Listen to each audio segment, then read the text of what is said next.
नमस्कार मित्रों, बहुत हर्ष का विषय है कि कल पार्टी का स्थापना दिवस है। 42 साल कल पूरे हो रहे हैं भारतीय जनता पार्टी के स्थापना के समय से। पार्टी ने विभिन्न प्रकार के कार्यक्रम लिए हैं। सुबह राष्ट्रीय अध्यक्ष जी का भारतीय जनता पार्टी के मुख्यालय पे ध्वजारोहण होगा और डॉक्टर श्यामा प्रसाद मुखर्जी, पंडित दीनदयाल जी के प्रतिमा पे माल्यार्पण वह करेंगे और रक्तदान शिविर का भी यहाँ पे शुभारंभ करेंगे। हम सबका सौभाग्य है कि ठीक 10 बजे माननीय प्रधानमंत्री जी का देश भर के कार्यकर्ताओं को पार्टी के स्थापना दिवस के संबोधन प्राप्त होगा।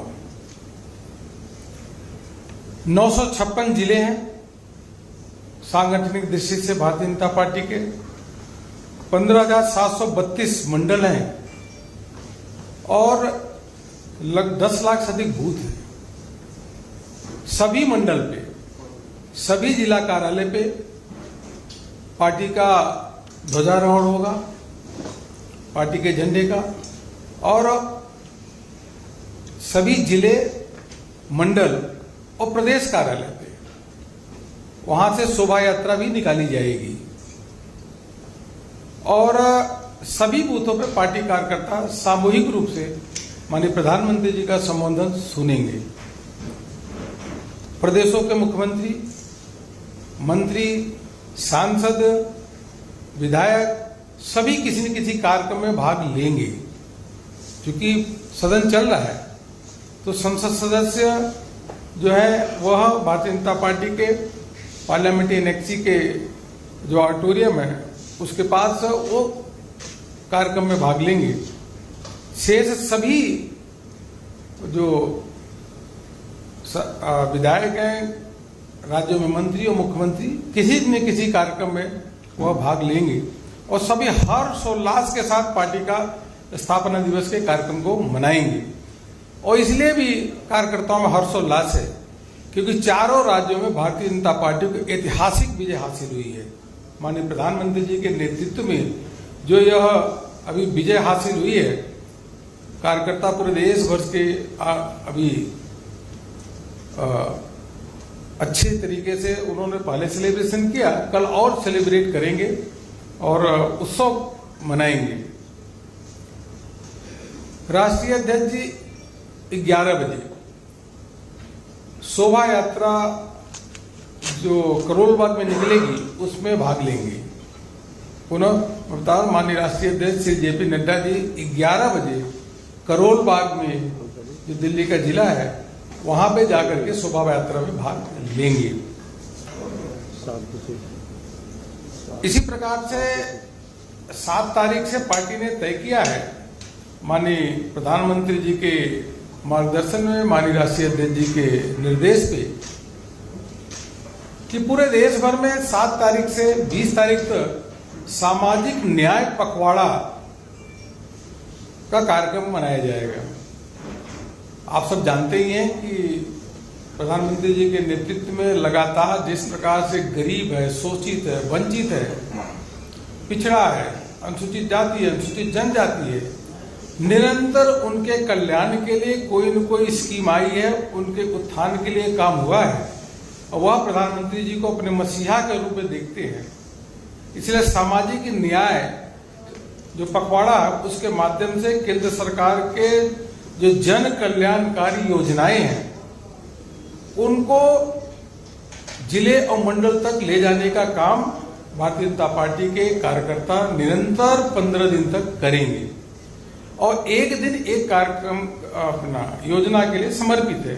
उदाहरण के रूप में 7 तारीख आयुष्मान भारत, हम सबको मालूम है कि 8,683 जो है आज पीएम जन औषधि केंद्र है, जहां पे 50% से लेकर 90% दवाइयां सस्ती मिलती है। उन जन औषधि केंद्र पे जाना, लोगों से बात करना, जन जागरण करना, यह कार्यकर्ता काम करेंगे। जिले में प्रेस कॉन्फ्रेंस होगी और इसके माध्यम से प्रधानमंत्री जी का धन्यवाद भी व्यक्त करेंगे। 8 अप्रैल प्रधानमंत्री आवास योजना 2 करोड़ से अधिक मकान बन चुके हैं और 2022-23 में 80 लाख से अधिक प्रधानमंत्री आवास योजना के अंतर्गत मकान बनाए जाने हैं। आज आम व्यक्ति जो गरीब है एक ऐसे अच्छे मकान में रह रहा है जिसमें लाइट भी है, उसमें शौचालय भी है, सब प्रकार की सुविधा है और प्रधानमंत्री जी को वो धन्यवाद दे रहा है। इसलिए वह लाभार्थियों से मिलना और प्रधानमंत्री आवास योजना इसके बारे में अधिक से अधिक जानकारी देने का काम करेंगी। नल से जल और हर घर जल, यह पहले सपना लगता था कि क्या कभी हर व्यक्ति को नल से शुद्ध पीने का पानी मिल सकेगा क्या। देश की आजादी के बाद जिन्होंने शासन किया वह यह नहीं कर सके।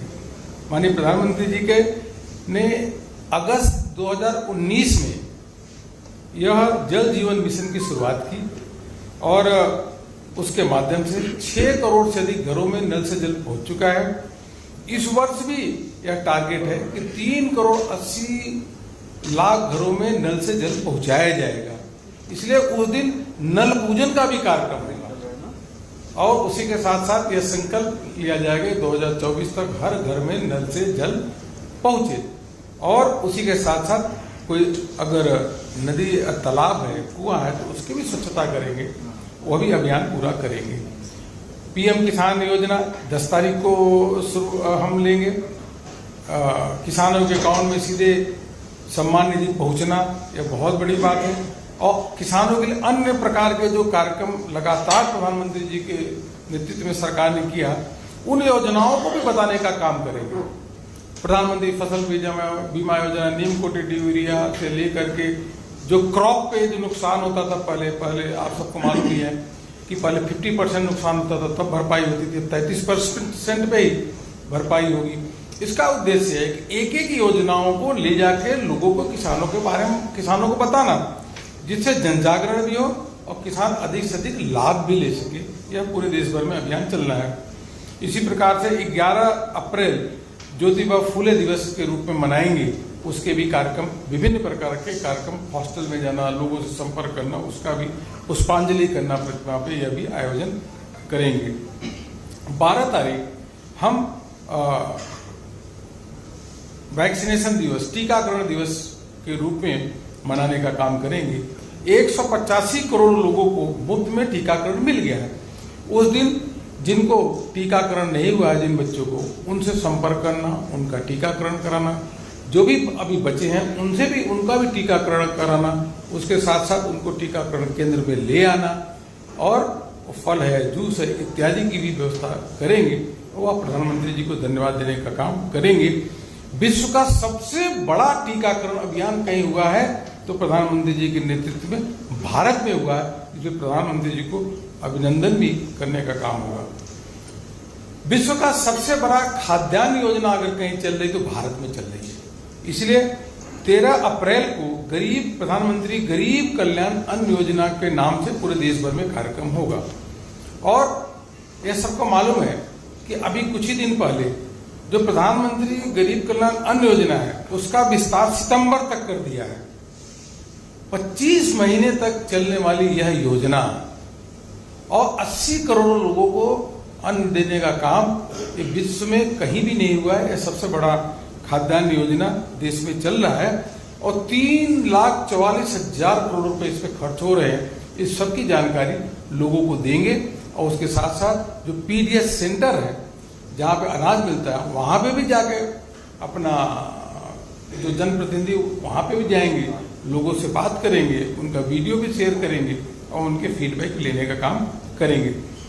14 अप्रैल बाबा साहब भीमराव अंबेडकर की जयंती है। प्रतिवर्ष भारतीय जनता पार्टी बाबा साहब अंबेडकर के जयंती को बूथ तक कार्यक्रम करती है।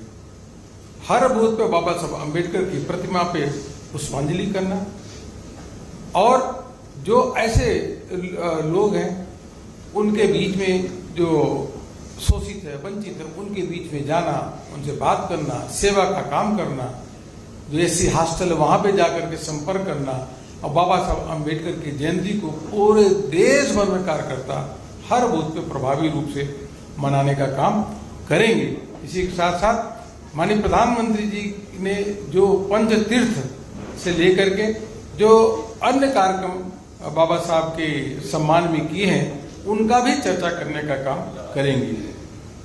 उसी प्रकार से 15 अप्रैल अनुसूचित जनजाति कल्याण के लिए जो काम हुआ है, बंधन योजना की जानकारी देना, उसी के साथ साथ अनुसूचित जनजाति के समाज के लोग हैं उनको सम्मानित करने का काम, जिन्होंने समाज में विशिष्ट काम किया, यह भी काम करेंगे।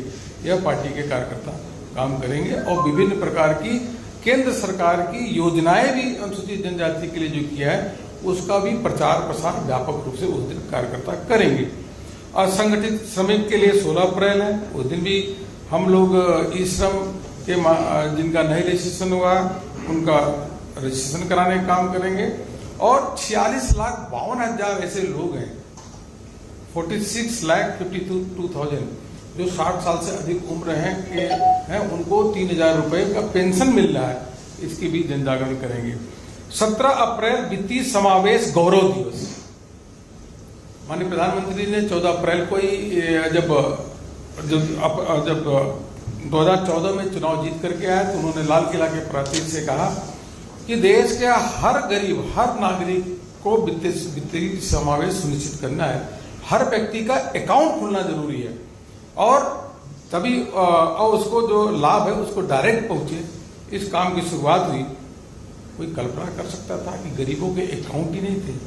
आज 44 करोड़ 88 लाख प्रधानमंत्री जन धन अकाउंट खुले हैं, 44 करोड़ 88 लाख। इसका मतलब यह अकाउंट थे ही नहीं लोग। इन लोगों का वित्तीय समावेश में कोई भागी ही नहीं था। कांग्रेस के शासन के बाद भी 6 दशक शासन किया, लेकिन ये लोग फाइनेंशियल इंक्लूजन में नहीं थे। और इसमें 44 करोड़ में से 57% अगर किसी का बैंक अकाउंट खुला है तो महिलाओं का अकाउंट खुला है। इसलिए उनके साथ जाना, संपर्क करना, अटल पेंशन योजना की बात करना, प्रधानमंत्री जीवन ज्योति योजना, प्रधानमंत्री जीवन सुरक्षा योजना, उन सब योजनाओं का प्रचार प्रसार करना जिससे अधिक से अधिक लोग उसका लाभ ले सके। 18 तारीख को स्वच्छ भारत मिशन का अभियान होगा। उस दिन स्वच्छ भारत अभियान में जो हमारे स्टैचू हैं, प्रतिमाएं हैं, उनके आसपास स्वच्छता करने का काम, नदी तालाब का स्वच्छता करने का काम, बावड़ी का स्वच्छता करने का काम, और उस दिन स्वच्छता के लिए ही पूरा समर्पण होगा। क्योंकि और इसके साथ साथ पोषण अभियान 19 तारीख को, यह आंगनबाड़ी के कार्यकर्ताओं से मिलना, उनसे संपर्क करना। हर जनप्रतिनिधि 19 तारीख को कहीं न कहीं जाकर के आंगनबाड़ी के कार्यकर्ता उनसे जाकर के मिलने का काम करेगा और पोषण अभियान के लिए जागरूकता करने का काम करेगा। और 20 तारीख अंत में आजादी के अमृत महोत्सव से संबंधित विभिन्न कार्यक्रम करेंगे। तो यह जो हमारा पखवाड़ा है, इन पखवाड़ों में समाज के लिए, गरीब के लिए, आम जनता के लिए जो काम हुआ है उन कामों का प्रचार प्रसार करना यह पार्टी करेगी। और सभी सांसद, सभी विधायक अपने अपने क्षेत्र में जाकर के पूरे समय इस काम में लगाएंगे और पार्टी के सभी स्तर पे, बूथ स्तर, मंडल स्तर, जिला स्तर और प्रदेश स्तर पे इन कार्यक्रमों का आयोजन सफलपूर्वक होगा। यही मुझको आपसे कहना था। और इसी के साथ साथ जो देश के आकांक्षी जिले हैं, उन आकांक्षी जिलों में केंद्रीय मंत्रियों की 24 घंटे के प्रवास वहां पर सुनिश्चित होंगे। रात को वहां रुकेंगे और एक मंत्री लगभग 2 जिले 3 जिले को जाने के काम करेंगे और वह जाएंगे तो वहां पे जो योजनाएं हैं आकांक्षी जिलों के लिए, केंद्र सरकार की योजनाएं हैं, प्रदेश सरकार की योजनाएं, उन योजनाओं के बारे में चर्चा करेंगे और जो योजनाएं चल रही हैं उसका भ्रमण भी करेंगे और कार्यकर्ताओं के साथ बैठक भी करेंगे। इस प्रकार से पार्टी ने पूरा कार्यक्रम अपने हाथ में लिया है। हमें पूरा विश्वास है कि प्रधानमंत्री जी के नेतृत्व में और राष्ट्रीय अध्यक्ष जी के मार्ग अपना निर्देश के ये सभी कार्यक्रम सफलपूर्वक भारतीय जनता पार्टी के कार्यकर्ता करेंगे। और हर प्रदेश में टीम ही बनी है। जैसा मैंने कहा कि कि कार्यकर्ताओं में बहुत जोश उमंग है और आज भारतीय जनता पार्टी विश्व की सबसे बड़ी पार्टी है और अलग अलग राज्यों में भारतीय जनता पार्टी को सफलता प्राप्त हो रही है। यह हमारी जो विचारधारा, हमारी कार्य योजना, हमारी पंचनिष्ठाएं और एक प्रधानमंत्री जी का नेतृत्व के कारण ये सफल हो पा रहा है। इसको प्रभावी रूप से आगे हम करने का काम करेंगे। आपको अलग अलग दिन का कार्यक्रम की जानकारी यहाँ से मिल जाएगी। अभी मैंने देखा, सुबह भी देखा कि बीजेपी ने टोपी पहनाना शुरू कर दिया और कल भी ये नड्डा की तरफ से टोपी पहन रहा है। सोच क्या है, पहले टोपी पहनते नहीं। पार्टी के जो भी कार्यक्रम होते हैं, रैली हो, सभा हो, हर सभा रैली में पार्टी के कार्यकर्ता टोपी लगा के जाते हैं, पटका लगा के जाते हैं और झंडा हाथ में लेके जाते हैं। इन कार्यक्रमों में भी हाथ में झंडा रहेगा, सर पे टोपी रहेगा, गले में पटका रहेगा। भारत माता की जय और भारतीय जनता पार्टी जिंदाबाद, इसके नारे लगेंगे। बहुत बहुत धन्यवाद। हाँ जी, पेंशन का डेटा आपने किया था, पेंशन का हमने दिया जो 46,52,000, ये 60 साल से ऊपर के जो उम्र है उनको 3,000 रुपए का पेंशन